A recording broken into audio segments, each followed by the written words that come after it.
At this point, I want to address the elephant in the room. The elephant is that unconscious bias training doesn't work.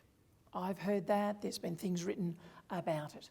And what I want to do now is help you understand why sometimes it doesn't and what is actually happening in our teams that may mean that some people are really open to thinking about unconscious bias and how it works out in the workplace, and others are just like, I don't want to know.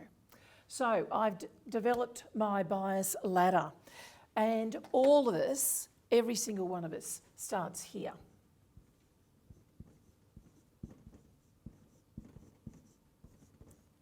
We all start in ignorance. We don't know. We don't know that unconscious bias is the thing. We don't know anything about it. Some of us like to stay here too. So, but ignorance, and it's really important that we understand that there is no moral or ethical values attached to any part of this. This is just the reality of how people think and where they are in their thinking. Very closely aligned to ignorance, but just a little bit up the scale, is inconvenience. That is where we maybe have started to understand that unconscious bias exists. It is actually part of how human beings think. But doing anything about it is just too hard.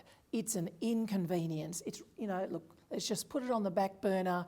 Yeah, I suppose it's impacting my business, but I don't really want to know. I don't want another thing added to my plate. I have enough to do. It's just an inconvenience. However, some people will move up the ladder a little bit further, because what they'll do then is they will start to take on board the information that they have been given. Maybe they have listened to some training, they've done some training, and they're starting to see, oh, actually this makes sense. This is information that is real. It's not just somebody talking out of their head about, this mythical thing that's called bias. There's something real here, and I want to learn more, and they seek to learn more as well. Then we come almost to the pivot point, and that is identification. This is a crucial part. This is where not only have we got some information, but we're going, that information applies to me. That information applies to my business, to my workplace. I can start to see where maybe there's casual racist comments that I actually need to do something about, where maybe some of the language in our processes and our documentation is excluding people or is gendered. We're starting to identify.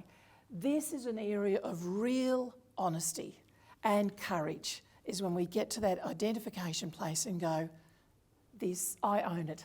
I'm going to own this information that I've found. And then whether this is on an individual level or in a business setting, once we've moved to that identification stage, we can then do something about it. We move into implementation.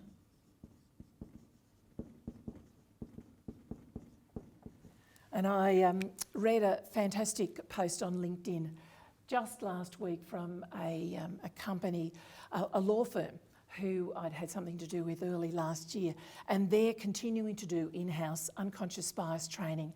And Andrew was saying, I just get challenged, and we over and over again about my own unconscious biases, and we start to keep looking for where it's playing out in our company, and then what can we do about it. So they're starting to implement the information that they've found. And they're looking at themselves. They're not necessarily asking someone else to come in. You can get a consultant to come in and help you, like say a dual bias audit in your company. But it's great when you've got to that stage for yourselves where your eyes are starting to open, you're no longer blind, you're not down here in ignorance and inconvenience, and you're going, okay, we can do something about this, and we're going to take some active steps. And then finally, we move to innovation.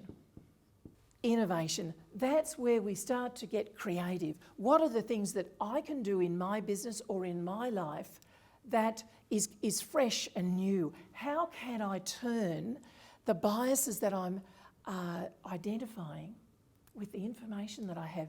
What can I do with them? And I often go back to what I've done in my own life.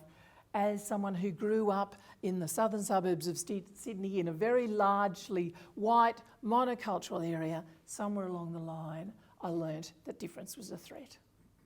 And what I've been able to do is turn difference is a threat into difference is an asset. And that's what innovation is all about, is to take that bias, the thing that you've recognised that's operating, whether it's personally or in your business, and go, how can I flip that? What can I do with this? How can I use this data? Because bias can be a data point. How can I use this to bring growth and change? Difference is a threat to difference is an asset. An asset. Yeah. Okay. So to be able to get difference of opinions and things like that. Yeah. Because so often when you'd understand that about threat and challenge, that when we are in that threat place, we want to retreat. We don't want to engage. If we see difference as something that... we want to have conflict. We want to have conflict, yeah.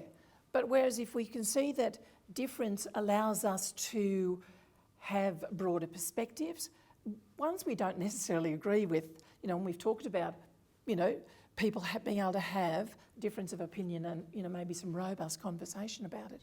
But as we do that, our own thinking broadens out.